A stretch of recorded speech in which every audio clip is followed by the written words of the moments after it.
आज बजट सत्र के प्रारंभ में मैं समृद्धि की देवी मां लक्ष्मी को प्रणाम करता हूं।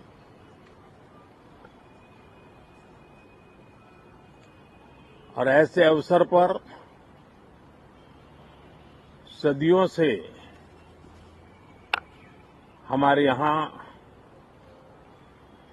मां लक्ष्मी का पुण्य स्मरण किया जाता है।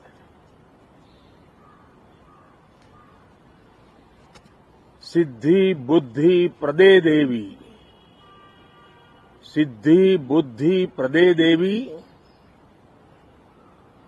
भुक्ति मुक्ति प्रदायिनी, भुक्ति मुक्ति प्रदायिनी,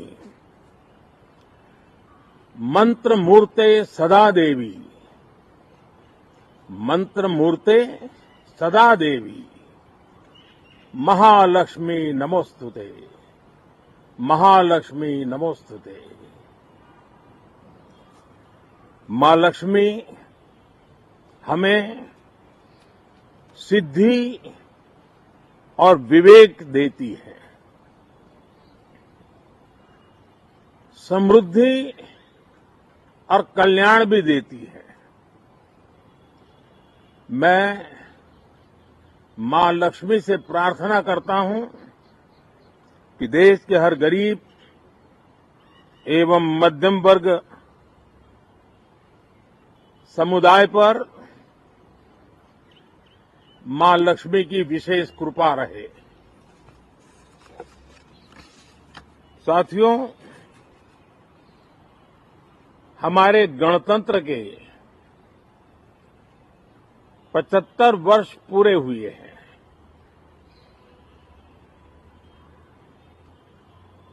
और ये हर देशवासी के लिए सर्वाधिक गौरवपूर्ण है और विश्व के लोकतांत्रिक जगत के लिए भी भारत का ये सामर्थ्य अपनी एक विशेष स्थान बनाता है।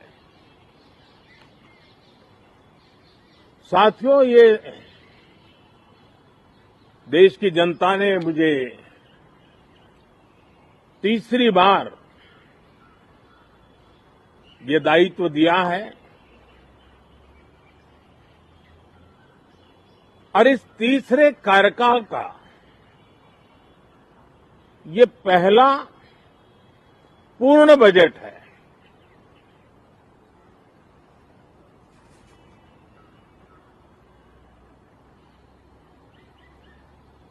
और मैं विश्वास से कह सकता हूं कि 2047 जब आजादी के 100 साल होंगे, विकसित भारत का जो संकल्प देश ने लिया है, ये बजट सत्र, ये बजट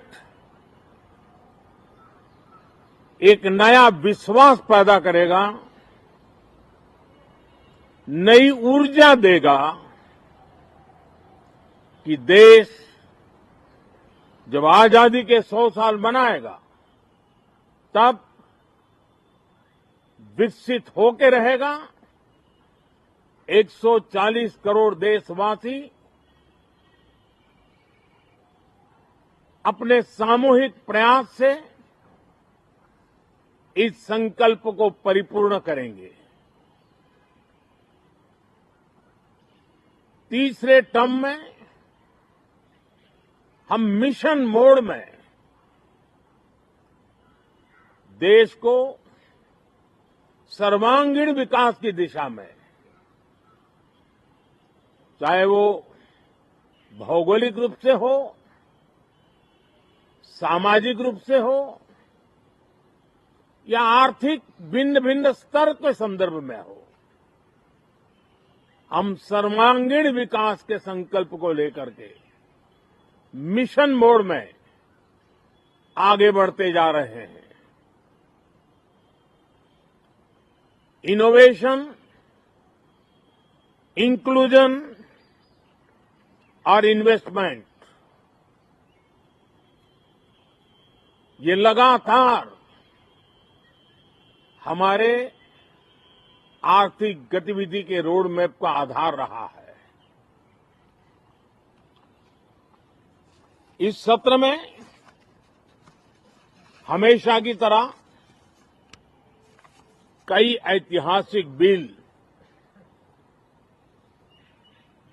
पर सदन को चर्चा होगी और व्यापक मंथन के साथ वो राष्ट्र की ताकत बढ़ाने का काम करने वाला कानून बनेंगे। विशेषकर नारी शक्ति के गौरव को पुनः प्रस्थापित करना, पंथ संप्रदाय के भेद से मुक्त होकर के हर नारी को सम्मानपूर्ण जीवन मिले, उसको भी समान अधिकार मिले, उस दिशा में इस सत्र में कई महत्वपूर्ण निर्णय लिए जाएंगे। Reform, perform and transform. जब विकास की तेज गति को प्राप्त करना होता है तो सबसे ज्यादा बल रिफॉर्म पर रहता है। राज्य और केंद्र सरकार ने मिलकर के परफॉर्म करना होता है और जन भागीदारी से हम ट्रांसफॉर्मेशन देख सकते हैं। हमारा युवा देश है, युवा शक्ति है और आज जो 20-25 साल की आयु के नौजवान हैं, जब वो 45-50 साल के होंगे तब वो विकसित भारत का सबसे बड़े बेनिफिशियरी होने वाले हैं। उम्र के उस पड़ाव पे होंगे, नीति निर्धारण की व्यवस्थाओं में उस जगह पे बैठे होंगे कि वे गर्व के साथ आजादी के बाद जो शताब्दी शुरू होगी, एक विकसित भारत के साथ आगे बढ़ेंगे। और इसलिए ये विकसित भारत के संकल्प की पूर्ति का प्रयास, ये अथाग मेहनत आज जो हमारे टीनेजर्स हैं, हमारी युवा पीढ़ी है, उनके लिए ये एक बहुत बड़ा तोहफा बनने वाली है। जो लोग 1930 में, 42 में आजादी के जंग में जुट गए थे, पूरी देश की युवा पीढ़ी खप गई थी आजादी के जंग में, और उसके फल 25 साल के बाद जो पीढ़ी आई उसको नसीब हुए। उस जंग में जो नौजवान थे उनको नसीब हुए। आजादी के पूर्व के वो 25 साल आजादी के जश्न मनाने का अवसर बना। वैसे ही ये 25 वर्ष समृद्ध भारत, विकसित भारत, ये संकल्प से सिद्धि और सिद्धि से शिखर तक पहुंचने का देशवासियों का इरादा। और इसलिए बजट सत्र में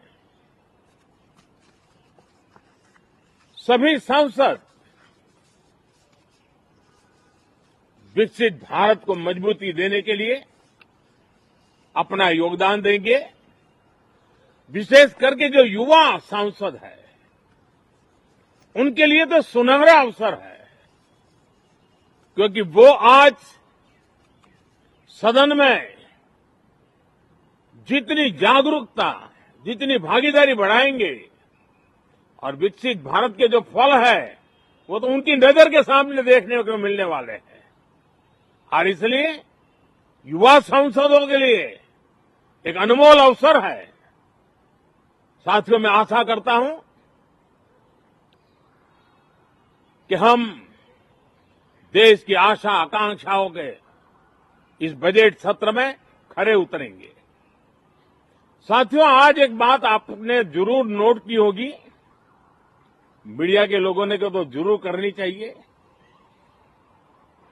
शायद 2014 से लेकर अब तक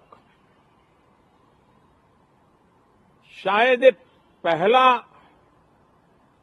पार्लियामेंट का सत्र है कि जिसके एक दो दिन पहले कोई विदेशी चिंगारी नहीं पड़ती है। विदेश में से आग लगाने की कोशिश रही हुई है। 10 साल से 14 से देख रहा हूं, हर सत्र के पहले शरारत करने के लिए लोग तैयार बैठते थे और यहां उसको हवा देने वालों की कोई कमी नहीं है।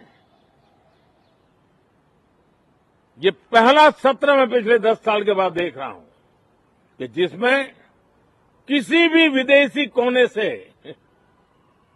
कोई चिंगारी नहीं हुई। साथियों, बहुत बहुत धन्यवाद।